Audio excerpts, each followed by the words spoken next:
Zotin e botëve, Allahun Azza wa Jalla. فأقم وجهك للدين حنيفا فطرة الله التي خلق فطرة الله. Dhe pas duas të praneke, imami me zë lartë bën tekbire, 3 tekbire. Ne ta ndanim dhe ta dhuronim në mënyrë që sot të varfër edhe të pasur të gëzonim. E lusim Allahun Allahu alaihi wasallam, paqja dhe bekimet e Zotit gjithësisë qofshin mbi atë, mbi familjen e tij dhe mbi gjithë ata besimtarë që e pasojnë rrugën e tij të drejtur. Të nderuar besimtar, është kënaqësi e madhe që sot në këtë ditë, në këtë shesh që është mbushur me një mbushje kaq madhështore, kaq sublime, me një ardhje të vullnetshme nga gjithë secili prej nesh, për vetë një gjë, vetëm për të madhëruar Zotin e botëve. Kaluam një muaj plot sakrificë, plot bindje, sinqeritet, plot madhështi për shpirtin e gjithë secilit prej nesh, që ne madhëruam Zotin e botëve, e rregulluam brendin ton, gjendjen ton shpirtërore, kaluam një muaj sakrifice dhe u afruam më shumti me Zotin e botëve. Dhe ardhja e gjithë secilit prej nesh sot tregon besimin që ka gjithë secili në zemër për Zotin e gjithësisë. Dhe kjo është një shenjë e madhe që çdo njeri që ka ardhur sot është njeriu mirë, është njeri që beson Zotin dhe bën punë të mira. Kaluam një muaj plot mirësi, përjetime shumë të bukura që gjithë secili kush agjëroi e di shumë mirë çfarë ka përjetuar në këtë muaj dhe gat. Ne sot e kujtojmë shumë mirë ajetin e Zotit gjithësisë që thotë: "Ka bëm obligim agjërimi siç ka bën popujve të tjerë mëparshëm, me shpresën që ata të bëhen më të devotshëm që t'i friksohen Zotit gjithësisë." Dhe pikërisht kur ne jemi afruar me Zotin, kur ne i dham përparësi gjendjes tonë shpirtërore dhe mposhtë materiale në këtë jetë, në dinamikën e jetës në cilën ne jetojmë, ne u afruam më shumti me Zotin e gjithësisë.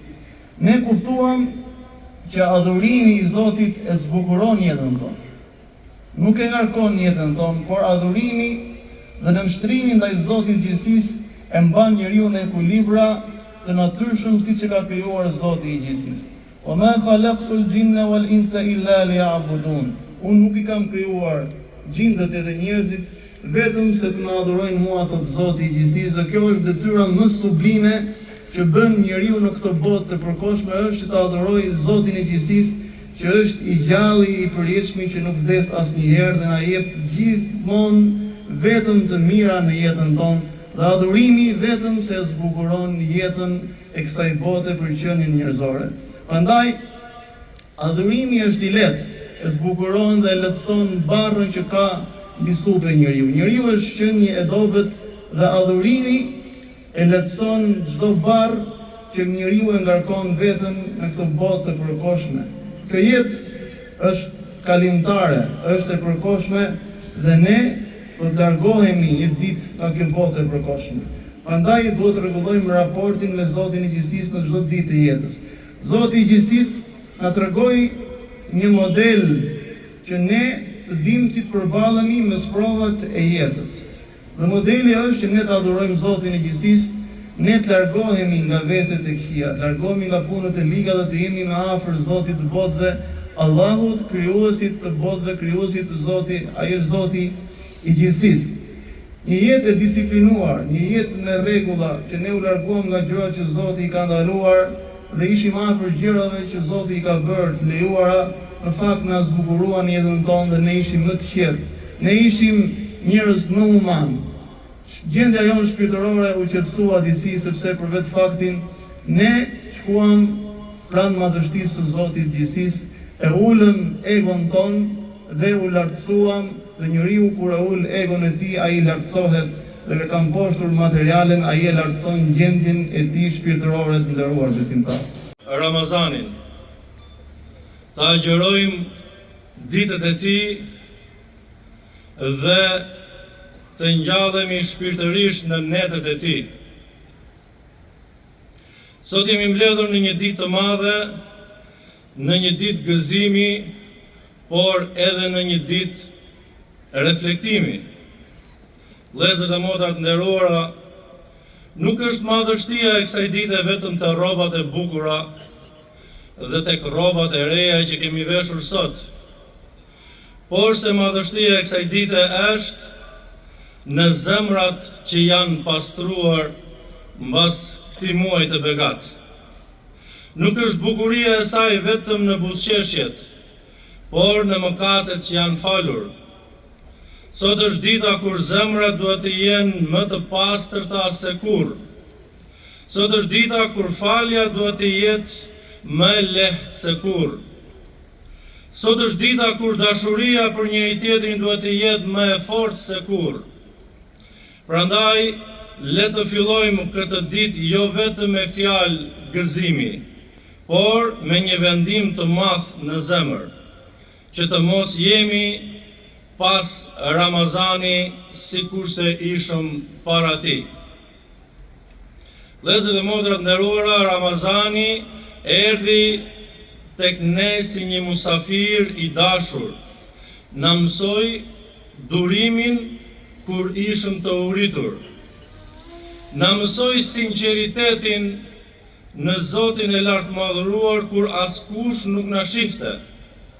Na mësoi se forca nuk është në trup, por në zemër edhe në shpirt. Thot Allahu i lartëmadhëruar: Ja ayyuhalladhina amanu kutiba alaykumus siyam la'allakum tattaqun. O ju të cilët keni besuar, ju është bërë juve obligim agjërimi në mënyrë që të bëheni të devotshëm. Edhe çfarë është devotshmëria, përveç se durimit ndaj dëshirave tona, përveç se sinqeritetit në Zotin e lartëmadhëruar. Dhe çfarë është devotshmëria, përveç se marrëdhënieve të mira me njerëzit që na rrethojnë. Pra, qëllimi nuk ishte të rrinim pa ushqim, por të arrinim devotshmërinë. Dhe ja, sot, secili prej nesh duhet të pyes veten: a jam bërë më i mirë se para Ramazanit?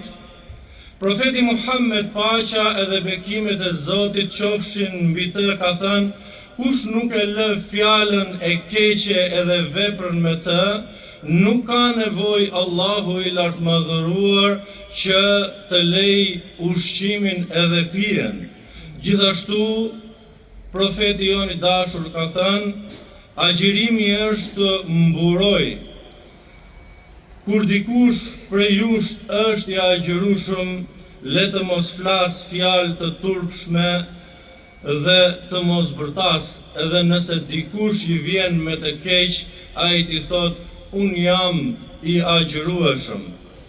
Pra, nga ky muaj i begat ne mësuam të duronim, mësuam vetë përmbajtje dhe moral të lartë.